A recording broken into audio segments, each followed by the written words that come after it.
నమస్తే గాయస్, ఈరోజు చింటు గాని గురించి కొంచెం ఎక్కువ సోది మాట్లాడుకుందాం. వీడే మన చింటు. వీనికి తెలివి ఎక్కువ, కానీ తీట కూడా ఎక్కువ. వీడు చాలా గలీజోడు, అన్నిటికంటే మించి చాలా మంచోడు. వీడికి ఇళ్ళల్లో దుంకి ఫుడ్ ఎట్లా ఎత్తుకోవాలనో తెలుసు, గోడలెక్కి తీట పని ఎట్లా వేయాలనో తెలుసు, పక్క గల్లీలకు పోయి చిమ్కిళ్ళని ఎట్లా పటాయించాలో కూడా తెలుసు. కానీ రాత్రంతా మేల్కొని ఉండి మీ గల్లీని ఎట్లా కాపాడాలో కూడా తెలుసు. వీడు ఒక ఆల్ మిక్స్ ఫ్రూట్ జ్యూస్ లాంటి ప్యాకేజ్ అనమాట. వీనికి ఇవన్నీ ఎవరు నేర్పించారు? అది తెలియాలంటే మీరు 4500 years వెనకాలకి వెళ్ళాలి. అప్పట్లో పరయ్య అనే ఒక డాగ్ బ్రీడ్ ఉండేదన్నమాట. అవి ఈ ఎండలల్లో, వానలల్లో, వరదలు, అసలు ఈ క్లైమేటిక్ కండిషన్లు అన్నిట్లలో బతకాలంటే మనుషులను చదువుకోవాలని నేర్చుకుంది. సో మనుషుల ఎక్స్ప్రెషన్లు బట్టి వీడు మనల్ని కొడతాడు, వీడు మనకు ఫుడ్ పెడతాడు, వీడు మనకు ప్లేస్ ఇస్తాడు ఉండడానికి, వీడు చాలా గలీజ్గాడు అని డిఫరెన్షియేట్ చేయడం నేర్చుకున్న డాగ్లు ఏవైతే ఉన్నాయో మెల్లమెల్లగా సర్వైవ్ అవుతూ వచ్చి మిగతా ఇవన్నీ చేయలేనివన్నీ న్యాచురల్ సెలెక్షన్ లాగా పాపం అవన్నీ చచ్చిపోయాయి, అంతరించిపోయాయి. అలా ఇన్ని కష్టాలు ఇవన్నీ పడుతూ బ్రిటిష్ వాళ్ళు వచ్చే టైంకి మన దగ్గరకు అన్ని ఫారెన్ కుక్కలు వచ్చి మెల్లగా ఫారెన్ కుక్కలని పెంచుకునేటోడు పెంచుకొని కొంతమంది రోడ్ల మీద కొట్లేసి అవి వెళ్ళి పరయాలతో మిక్స్ అయ్యి ఓవర్ ద టైం రకరకాల మిక్స్లు అయిపోయి ఇప్పుడున్న ప్రెజెంట్ చింటుగాన్ కాడికి వచ్చిర్రు. వాడు ఒక పెద్ద ఆల్ మిక్స్ ప్యాకేజ్ అనమాట. వాళ్ళలో ఫారెన్ సార్ కూడా ఉంటుంది. సో అలా భాషా సినిమా లాంటి ఫ్లాష్ బ్యాక్ ఉన్న ఈ చింటుగాడు మన మధ్యలో వచ్చి ఒక మామూలు వ్యక్తిలాగా కలిసిపోయి బతుకుతుంది.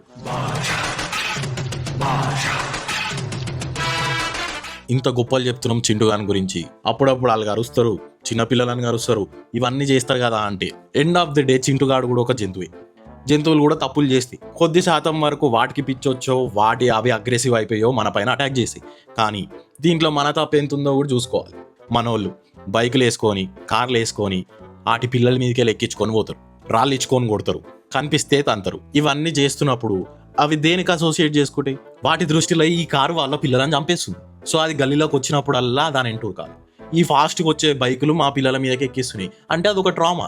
అది వచ్చి వాటిని అటాక్ చేయాలి. నేను ఈ రీజన్ల వల్లనే అటాక్ చేసే అని చెప్తలేను, కానీ ఇవి కూడా ఒక రీజన్. మనకి అట్లయితే మనం అట్లాంటిది ఏదైనా చూడగానే వెంటనే చేయమా? కార్లు అంటే భయం ఏదా అట్లా ఎక్కించుకొని పోతున్నాయి అంటే? ఇన్ని కష్టాలు చూస్తాయి కాబట్టి అవి కాన్స్టెంట్గా అలర్ట్ ఉంటాయి అన్నమాట. ఎప్పుడు ఎవడు ఎక్కడికి వెళ్ళి వచ్చి ఏం చేస్తాడు, ఎవడు చంపేస్తాడు తెలియదు. ఆ రోజంతా ఒక సర్వైవల్ గేమ్ వాటికి.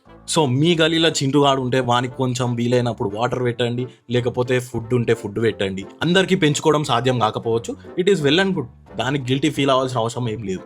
బట్ అట్లీస్ట్ ఫీడ్ చేయండి, కొట్టకండి. అన్నిటికంటే ఇంపార్టెంట్ చింటుగాన్ని అర్థం చేసుకోవడం మొదలు పెడితే మీకు కూడా ఇట్లా మజా వస్తుంది. వాడికి ఆనందం ఇచ్చినట్టు ఉంటుంది, మీరు కూడా కొంచెం పుణ్యం వెనకేసుకోవచ్చు. ఇన్ని బెనిఫిట్స్ ఉంటాయి. మీరు పెట్టే ఆ ఒక్క ముద్ద కోసము వాడు మీ గల్లీకి మొత్తం 24 hours సెక్యూరిటీ, అర్ధరాత్రి నిద్రలు పోకుండా ఎవడైనా చిల్లరగాడు వస్తే మిమ్మల్ని అలర్ట్ చేసి ఇంత సేవ చేస్తారు వాళ్ళు. సో కొంచెం వానితో ఫ్రెండ్షిప్ చేయరే, మస్తు మజా వస్తుంది. వాళ్ళంటే ఏందో అర్థమవుతుంది. వాని తీట, వాని ఎంటర్టైన్మెంట్ అసలు ఎవ్వరు మ్యాచ్ చేయలేరు. మీరు చింటుని పెంచుకుంటుంటే వాడి పేరు కామెంట్ చేసేయండి. నెక్స్ట్ వీడియో దేని గురించి చేయాలో కామెంట్స్ పెట్టేసేయండి. అప్పుడు దాకా లైక్, సబ్స్క్రైబ్ అండ్ షేర్.